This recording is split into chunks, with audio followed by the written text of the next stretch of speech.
শুধুমাত্র শাকিব খানকে ভালোবাসি বলেই আমরা অনেক কিছুই চেপে যাই।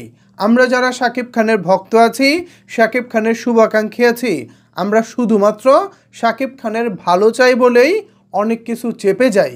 কিন্তু এই চেপে যাওয়ার পরেও কি আদৌ আমরা ভালো কিছু পাচ্ছি? না ভিউয়ার্স, আমরা আসলে ভালো কিছু পাচ্ছি না। বারবার আমরা দর্শক হিসেবে প্রতারিত হচ্ছি, ধোঁকাবাজির শিকার হচ্ছি। এই যেমন ধরুন, শাকিব খানের সম্প্রতি মুক্তি পাওয়া একটি সিনেমা, নাম তার তাণ্ডব। এই সিনেমার গল্পে যা দেখানো হয়েছে তা কিন্তু আমরা আজ থেকে প্রায় 15 বছর আগেই দেখে নিয়েছি, তাও সেটা সিনেমার পর্দায়। মেড ইন বাংলাদেশ, মোস্তফা সরোয়ার ফারুকী পরিচালিত ইমপ্রেস টেলিফিল্মের ছবি মেড ইন বাংলাদেশ, যে সিনেমার গল্প এবং তাণ্ডব সিনেমার গল্প একই প্লটে দাঁড়িয়ে। আপনারা যারা তাণ্ডব দেখেছেন, শাকিব খানের ভক্ত যারা আছেন, তাদেরকে রিকোয়েস্ট করব ইউটিউবে সার্চ করে মেড ইন বাংলাদেশটা দেখে নিন। আপনারা তখন বুঝতে পারবেন আমাদের সাথে সত্যিকার অর্থে কোন ধরনের ধোঁকাবাজি এখন চলছে। আমরা শাকিব খানকে অন্ধভাবে ভালোবাসি, আমরা শাকিব খানকে অন্ধের মতো বিশ্বাস করি। সেই ভালোবাসা থেকেই আমরা আমাদের প্রিয় নায়কের সিনেমা বারবার হলে দেখতে যাই।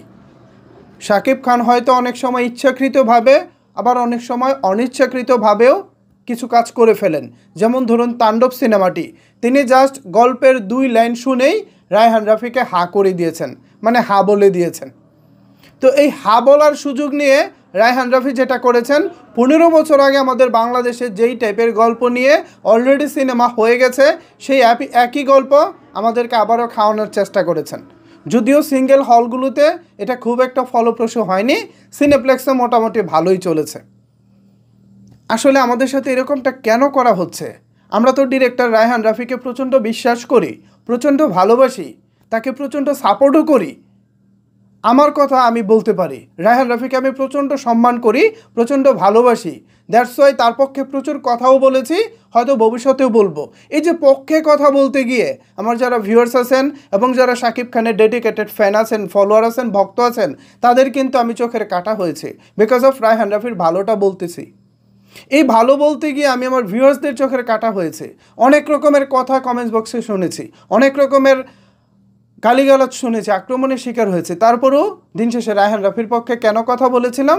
বিকজ অফ তিনি বর্তমানে অন্যান্য ডিরেক্টরদের তুলনায় বেশ ভালো গল্প বলেন, বেশ ভালো টেকনিক্যাল সাউন্ড একজন ডিরেক্টর।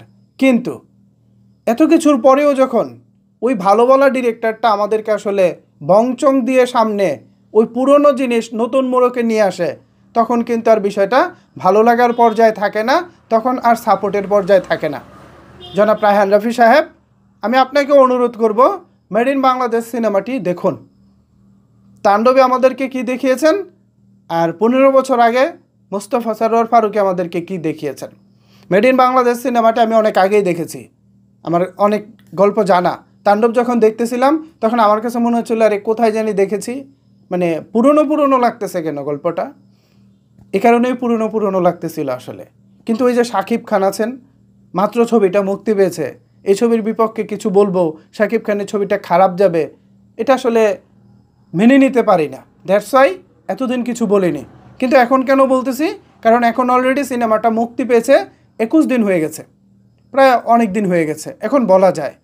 তো এগুলো আসলে করবেন না প্রিয় রায়হান রাফি সাহেব, এগুলো করবেন না। দর্শকরা বা আমি অনেক বিশ্বাস করি আপনাকে সে বিশ্বাসের মর্যাদাটা রাখুন। ভিউয়ার্স, এই বিষয়ে আপনাদের মূল্যবান মতামত জানতে চাই, নিচের কমেন্টস বক্সটা আপনাদের জন্য ওপেন রইল। ধন্যবাদ সবাইকে এতক্ষণ আমার সাথে থাকার জন্য।